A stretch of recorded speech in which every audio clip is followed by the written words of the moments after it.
Have a quorum with Councilwoman Janice Hahn and myself here. So with that, let's go ahead and take up general public comment. Do we have any cards? All right. Having dispensed with that, let's take up items 1 and 2. Items 1 and 2 are a report from the City Clerk in response to motion Gruhl-Huizar and motion Smith-Rosendahl relative to the feasibility of conducting vote-by-mail only elections. Okay. Hi. Good afternoon, How are you? Councilman Garcetti, Councilwoman Hahn. This is a very complex policy issue, so if you don't mind, I wanted to speak from some prepared notes so that I make sure I cover all the essential points. What you have before you is the clerk's November 18th, 2009 report back on 2 motions, Gruhl-Huizar and Smith-Rosendahl, on the feasibility of conducting all vote-by-mail elections in certain types of city elections, citing low voter turnout and rising election costs.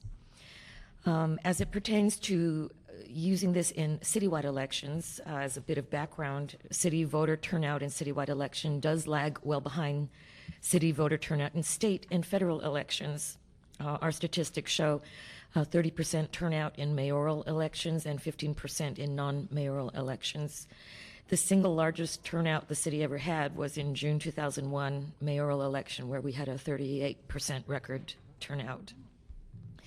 The city clerk's election division, including the consolidated election jurisdictions of the LAUSD and the Community College District, represent the second largest election jurisdiction in the state of California, with some 2 million registered voters, over 2,000 voting precincts, 8,000 poll workers, and an operating budget of approximately $17 million. Interesting to note is the city of Burbank does conduct all vote-by-mail elections regularly. The city of Santa Barbara conducted its first all vote-by-mail election in November 2009. The use of vote-by-mail in Los Angeles has increased steadily over time, 22% in 1997, rising to 28% in 2005, and arriving at 37% in 2009. About 30 to 40,000 voters apply for a vote-by-mail ballot for each election. And you should know that since the year 2001, voters have had the opportunity to become permanent vote-by-mail voters without having to apply every single time.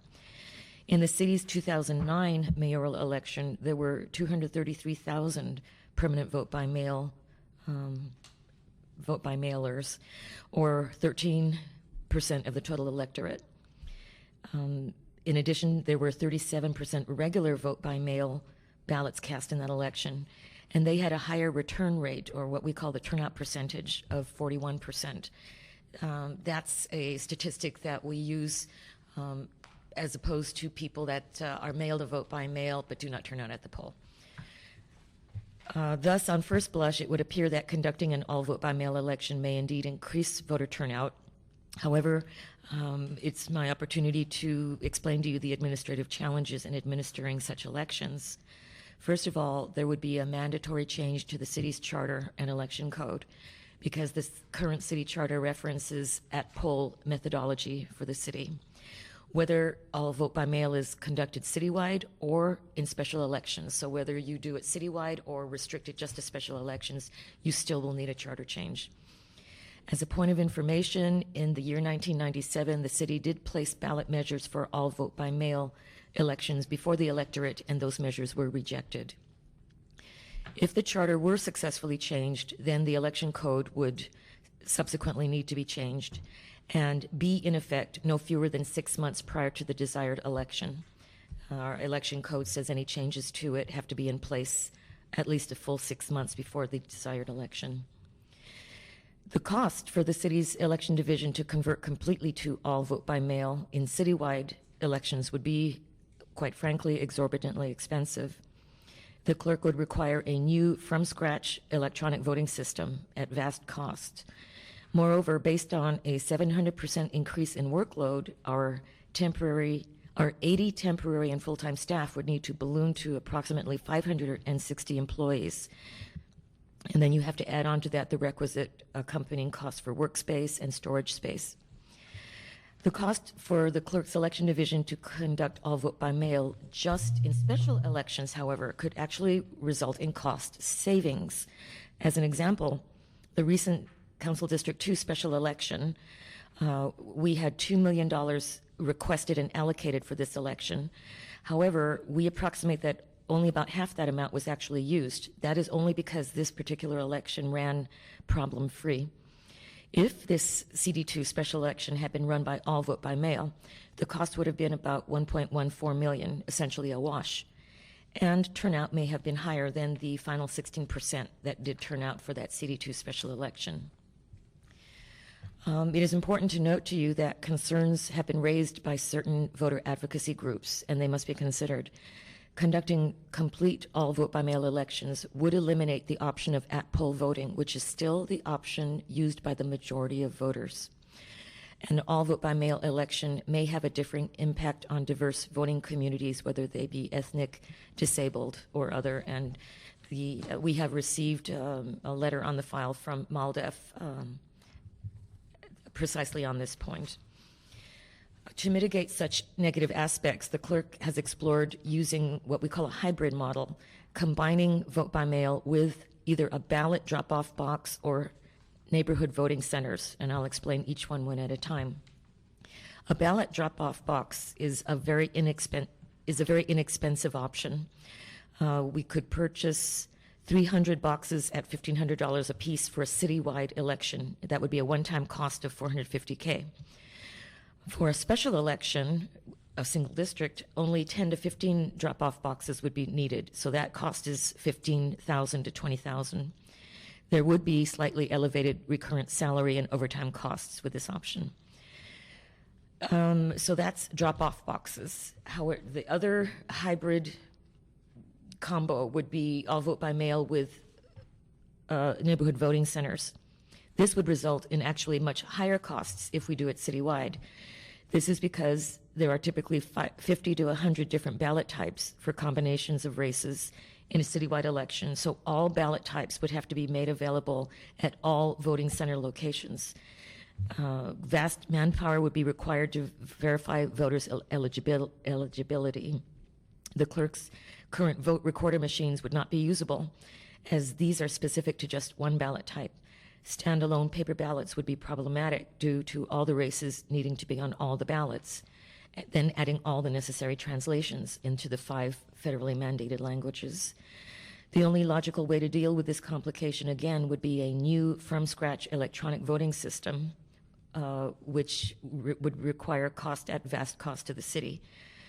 However, conducting vote by mail with neighborhood voting centers, not citywide, but just for special elections, could be done very inexpensively, as we would only need to buy about 10 neighborhood voting centers at a cost of $5,000 to $10,000, and this would include stipend and supplies cost.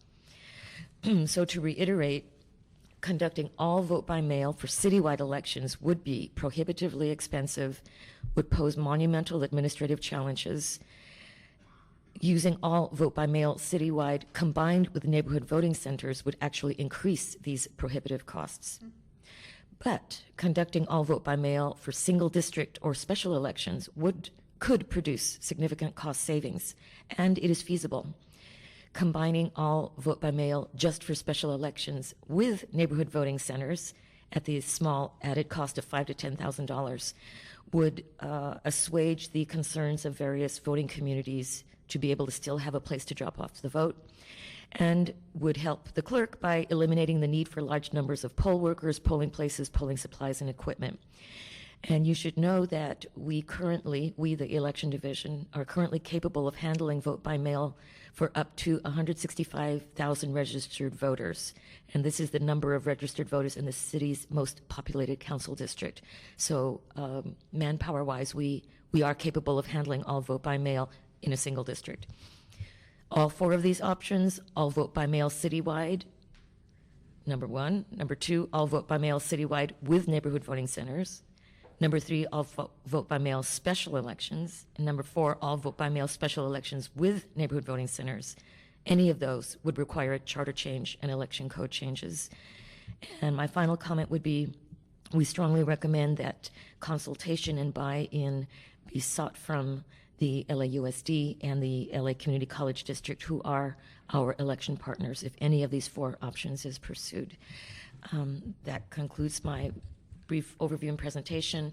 I'd like to invite my staff member, Maria Garcia, to come up, and we will answer to the best of our ability any questions you might have.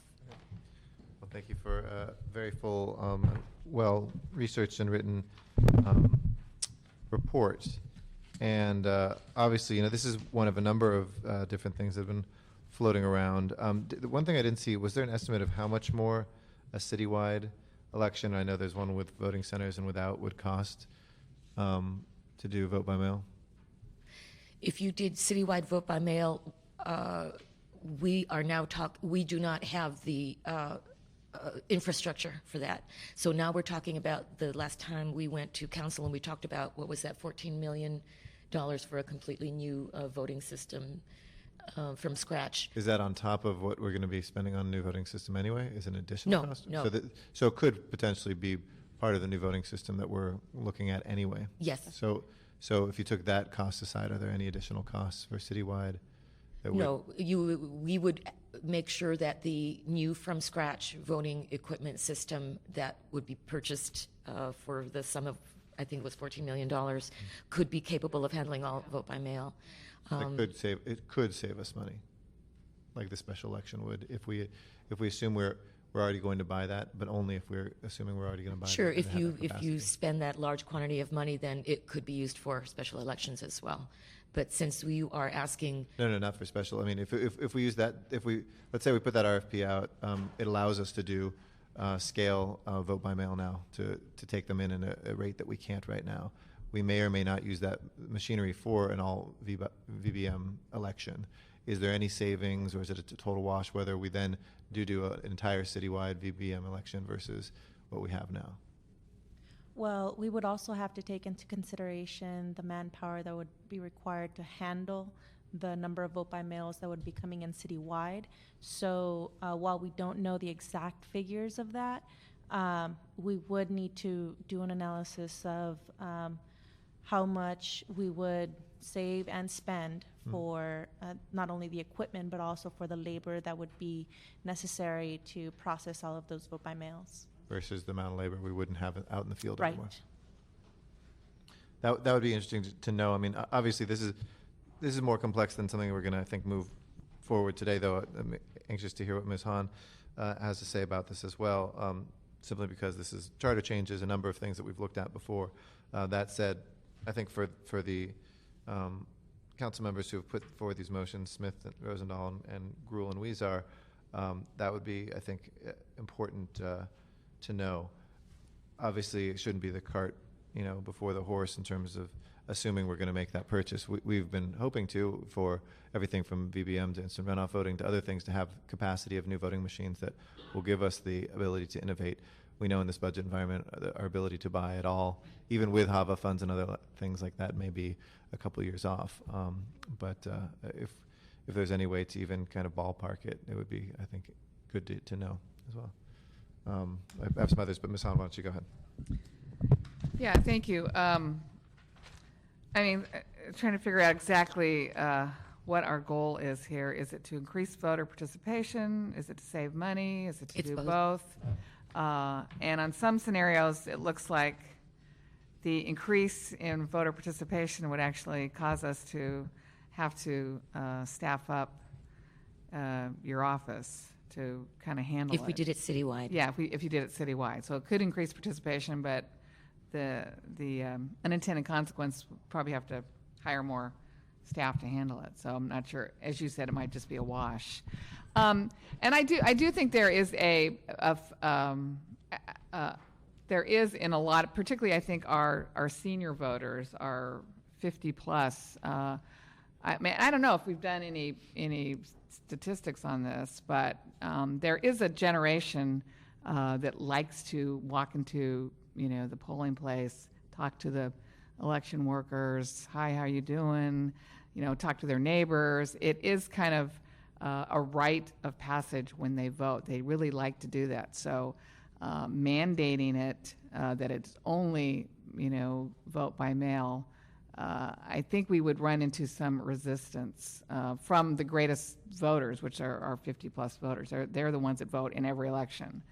But one of the other things I was wondering about, to maybe as an incremental step to someday maybe having an all vote by mail, is really looking to figure out how we could increase currently the participation of those who vote by mail. There are a lot of people that still, I think, are under the impression that unless you have a doctor's note, you can't receive an absentee ballot. And I know there are many people who have permanent absentee.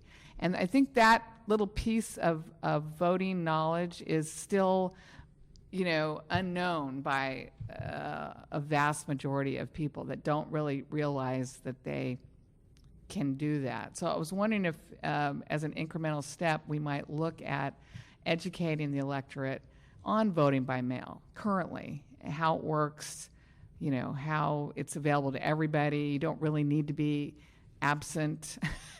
In fact, that's, absentee ballots is how we, most people have that in their language as opposed to vote by mail. So it'd be interesting to see if it would be worth some sort of a little test here, working to, get more people to vote by mail. Anyway.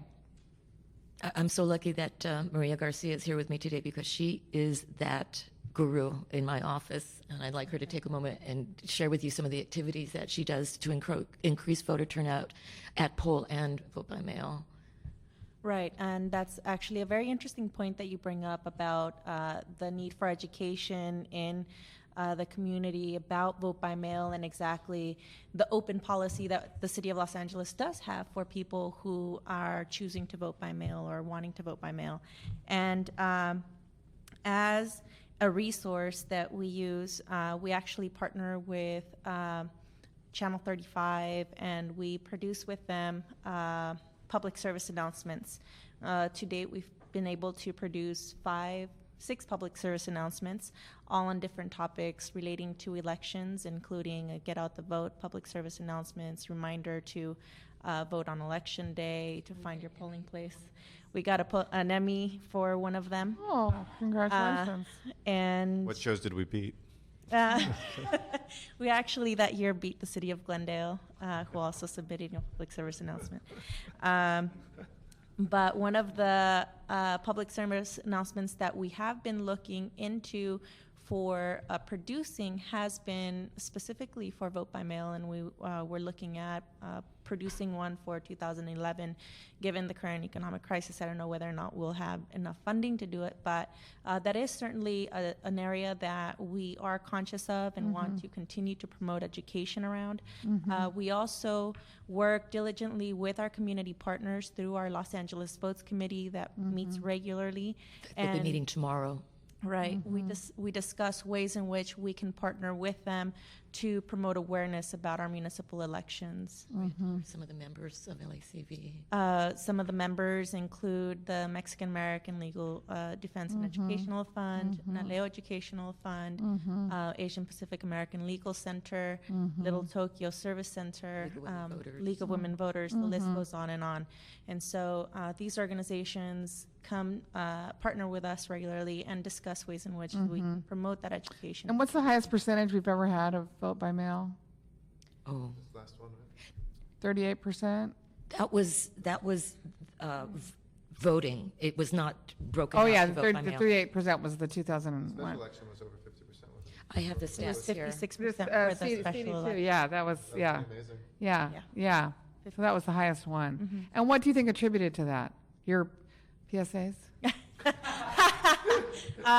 No, a variety of factors, I think, always contribute to election turnouts, and some of it may be related to the type of outreach that we do. We do go out in the field and talk directly to voters and to residents, but it's also, things that we can't control, like how contentious an election is, how much publicity it's getting in general in the press, whether it's earned media or paid media. How much money is being spent, whether it's by the campaigns or by interest groups or people that have a vested interest in in the election. True, So- true. We usually leave that up to probably the political campaigns to get the vote by mail. They probably do the most work. Let me ask you a little bit about these neighborhood centers. Okay. Kind of describe those to me. Are these just like Right. I can kind of, I know just from previous discussions, the idea was that in certain communities, particular where the vote has been hard fought and won, African-American community, Latino communities, some folks were saying, even if you go to VBM, Yeah, we'd like some people want to physical, yeah. physically go because they Right. need to see and want to see that Right. and trust that it goes in there. So So it's I think just that like was an that. idea that, wouldn't be necessarily in every precinct, but in every kind But of. it's actually mega taking their neighborhood. their vote by Yeah, mail take it and in that day, yeah. Right. And okay, so it's as a place the to walk it in. That's as the what. city okay. clerk mentioned earlier, there's two type of hybrids that we're talking about. One would be ballot drop-off boxes, which would generally be an area where a voter can simply drop their vote by mail ballot off, Like a mailbox. like a mailbox. The other idea is to have a neighborhood voting center where we would actually need to equip it with not only the workers, but also the technology necessary to issue ballots and process voters. So that would be a little bit more cost prohibitive, and we would need to, take into account a lot more different factors as opposed to just purchasing a ballot drop-off box. And we'd have to look at, wasn't there some issues previously with political campaigns gathering absentee ballots and delivering them somewhere? So kind of what would prevent that same scenario from happening in this situation? I don't know, just things to look at. Do you know of the percentage of, for instance, this last, or just several of the last elections, those who vote by mail, how many of them are permanent absentee? There was a figure, I think, that we shared with you at some point. We'll look to see if it's in the report, and if it's not, Ms. Hahn, we will I'd get be that interested in information to that. you separately, absolutely. Right. And do we track that, like after you voted by mail, I don't know, 5 times, you win permanent absentee, or you at least get contacted like, hey, we noticed you're doing this a lot. How would you like to just sign up for permanent?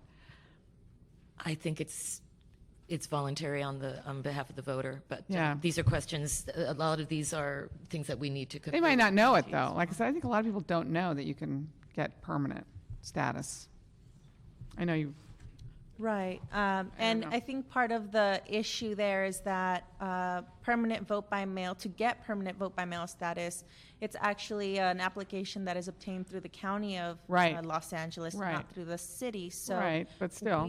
we don't process those particular applications, and so I think part of the confusion is where does the voter turn to, right, to get that application? Well, Right. we do supply that information. We make it readily available to voters. If they ask for it? If no, actually, anytime. we include it in all of our Oh, okay. outreach campaign program, and so part of that challenge is educating the voter that while we do provide that information, it's actually processed and maintained through the County of Los Angeles. Right. So that's a challenge that we try to address by providing that information in all of our outreach materials that we do have talking about vote by mail.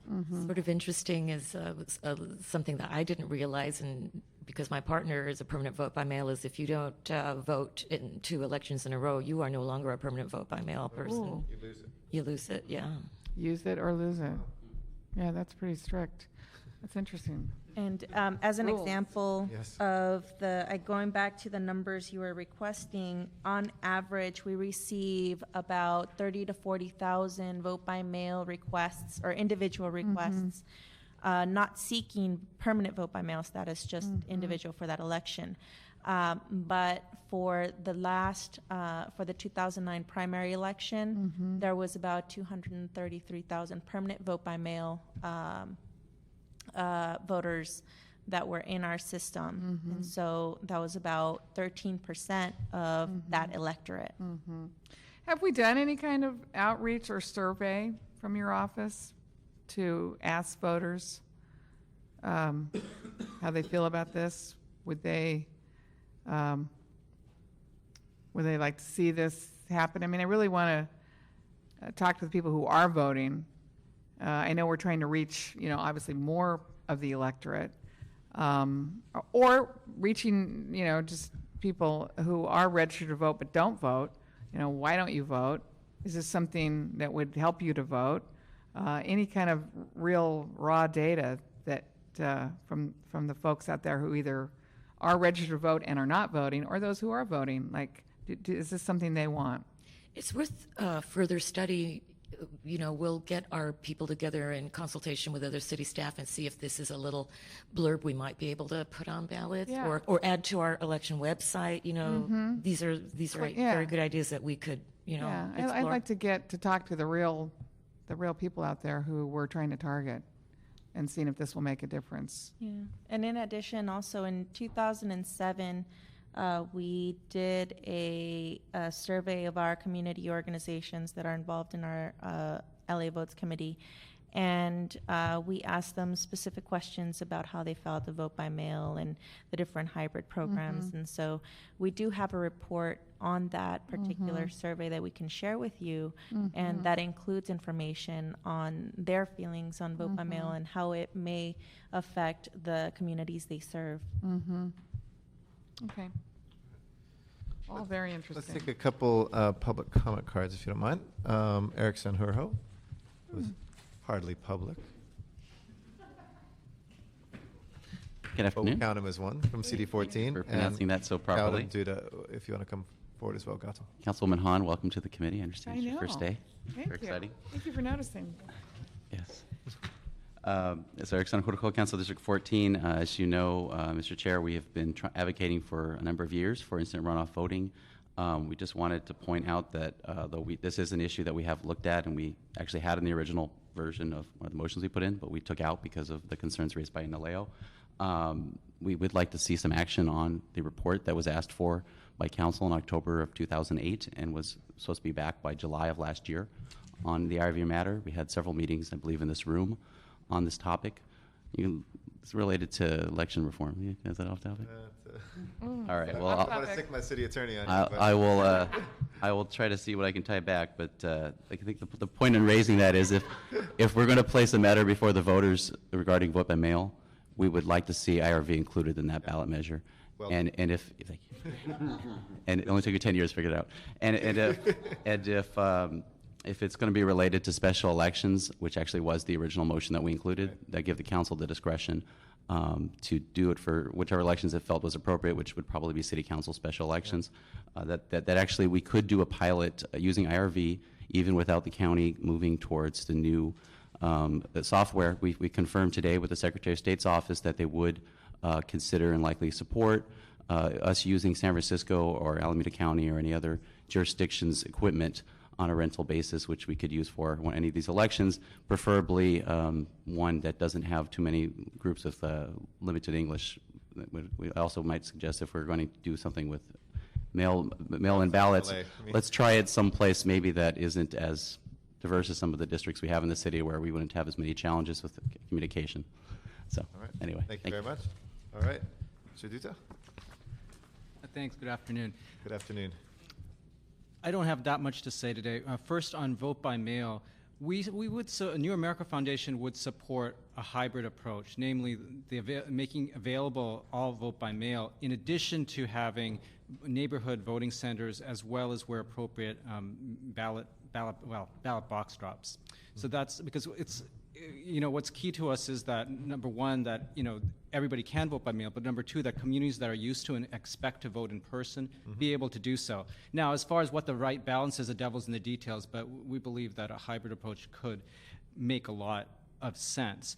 In that vein, we would highly, as the representative from Councilman Wiesel's office mentioned, we would highly very strongly support the melding of IRV with vote by mail, because that would save the cost of having a second election, which would be significant. And the last thing I'll just throw out there is for special elections, the possibility of perhaps holding them on weekends, that is a Saturday and Sunday. Now, obviously, it could result in higher staff costs, but on the other hand, it would make it much more convenient for so many people to vote. because during the week, it's just very difficult for a lot of And so folks. far that it affects, what we do with vote by mail and stuff. Was it Santa Monica that did that recently? For what? Experimented with weekend voting? I think like a year and a half ago or something. I don't know if they've Yeah, repeated it. I but don't think anything conclusive was. I thought they did Yeah. one election, but do you recall? I actually don't know. I can was just look wondering that what the up. experience was, but I'm curious to know. But that Okay. that would be something to consider. You know why Tuesday is a voting day? Or at least according to Michaela Aliotto? Well, what little I know is that it took, in agrarian America, it would take a while to get into town. Well, I heard it was the wash day. It was women's wash day, and men were the only ones who voted. So they could go off washing, the women, and the men would vote. I like that, except for the women didn't have the right to vote until, What's that? 1869 in Wyoming, and Yeah. then a little longer for the rest Wow. of the country. wow, thank you. Thank you. All right. And lastly, we have Kevin Bailey, and thank you for the letter that we have as well from Disability Rights California. Yeah, we have the NALEO letter as well. Excellent. So you have our letter. I just wanted to highlight one other main issue that we see. And we are part of the LA Votes Committee. And one thing that we do is every election we run a hotline where we have voters with disabilities call us if they have any difficulties. And one of the main comments that we get or issues that people have is poll workers not understanding the law and what kind of help voters can get, what is, how much, where a poll worker can help, where they can't help because the voter has the right to do a secret ballot.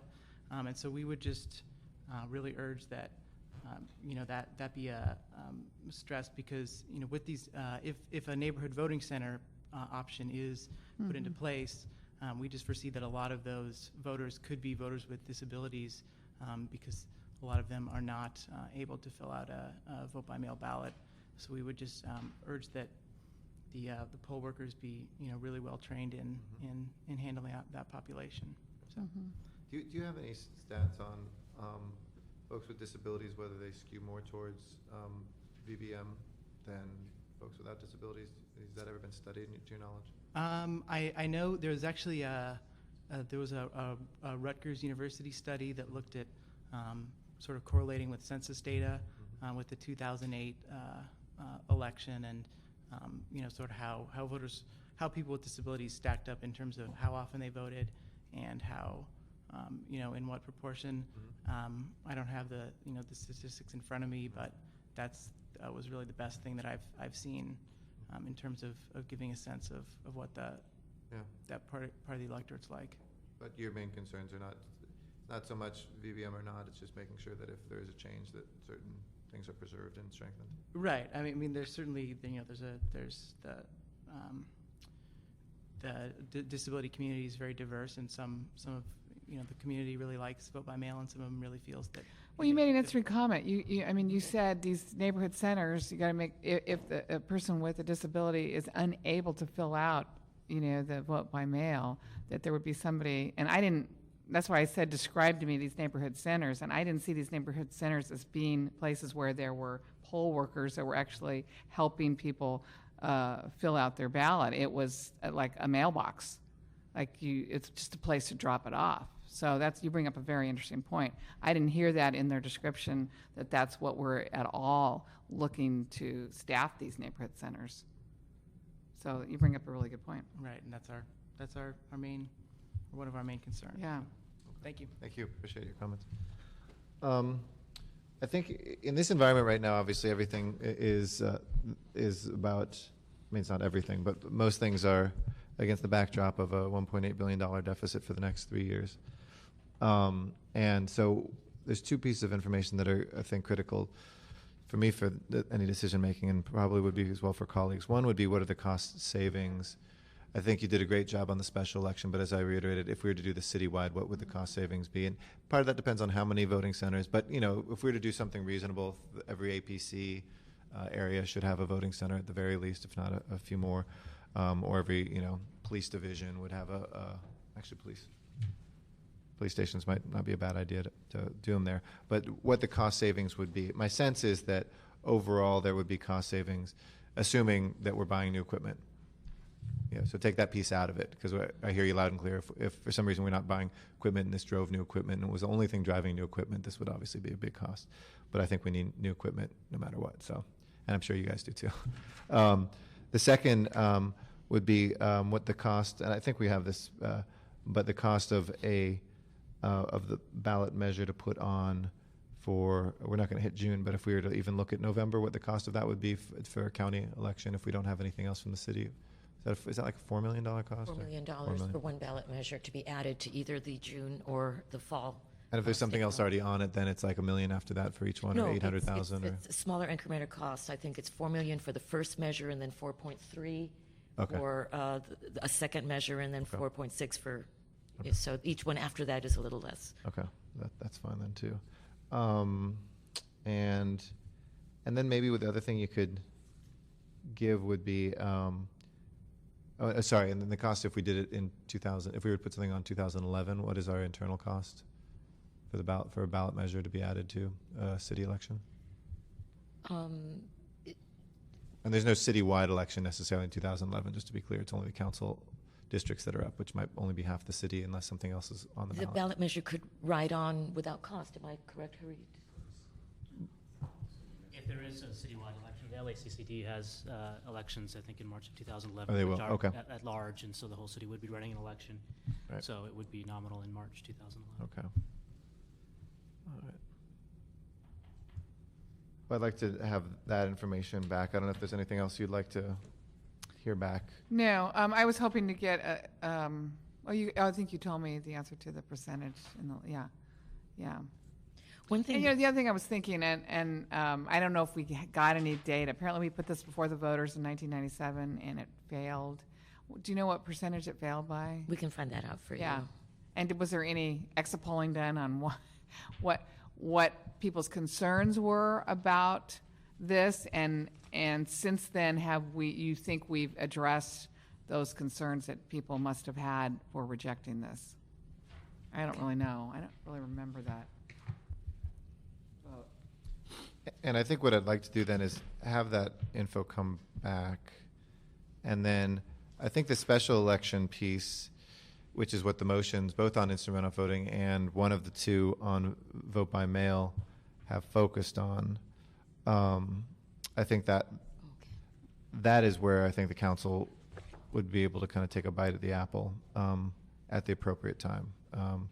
There's not a huge rush just because of the time, but I also don't want it to be lost. And I hear people's, I share, some of the frustration. We did bring IRV completely to council, and it was like, because folks really wanted to have it in the full council. We did it, and it wasn't ready to go anywhere. So I don't want to repeat that again, because what that did is, it's important to do once at least to see where everybody's at, but that was, a couple hours, but then we didn't go anywhere with it. So I think there's a greater openness for a special election to doing either vote by mail and or IRV. I would love, if we are going to go to the ballot, to do something that gives us charter change, that gives us the flexibility to decide on given elections, because certainly in the CD2 election, we would have loved to have had an instant runoff vote or something that would have saved us $2 million in this budget year, and probably saved a lot of people's money as well. I think some of them were happy to spend. It probably would have saved about $1 million. Yeah, About that's $1 just million. in direct city costs. But on the other hand, I guess there was $6 million to the local economy if you're a printer, which otherwise wouldn't have been spent in this downturn. So, anyhow, but let's get those numbers back. We'll schedule that for the next Rules and Elections Committee, and then if it looks like we have some, and what we'll do is we'll try to schedule that with IRV for a special election at the same time, and then we can see if that's ready to maybe move to a full council for some sort of discussion there. Okay. I provided one handout, which the clerk will pass out to you. I thought it would be interesting for you to see how much special elections cost over the last 10, 15 years. I put this together myself, so I have only myself to blame if it's wrong. But I just thought it would give you additional information. Also, Maria Garcia told me she does have the stats for the 1997 rejection of the charter change. Oh yeah, I meant to ask you about that. So this was put before.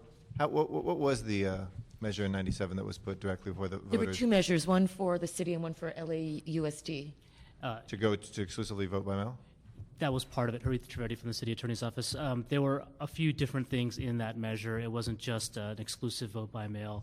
measure. else There were- was on it? You know, I don't recall. There were other election-related matters on the. Were they smaller? I mean, was people's sense that people rejected vote by mail, or was it something else that was a poison pill in it? Or No, I think vote by mail was a small component of maybe Okay. 5 or 6 different things, so it might be difficult to Might have sort been out just why too much. people opposed it. maybe we could have that back when you report back on the Right. costs. If we could get that, that would be great. Yeah, we And have copies. the election results, so we can have the numbers, and then, you know, just the content of that, because I think we don't want to go out there and lose. Okay. All right. Okay, with that, we'll hold that in committee. We'll, without objection, we'll move for that information to come back. We'll work on scheduling that together. Thank you, everybody, for your time. Thank you. Have a good day. This meeting is adjourned.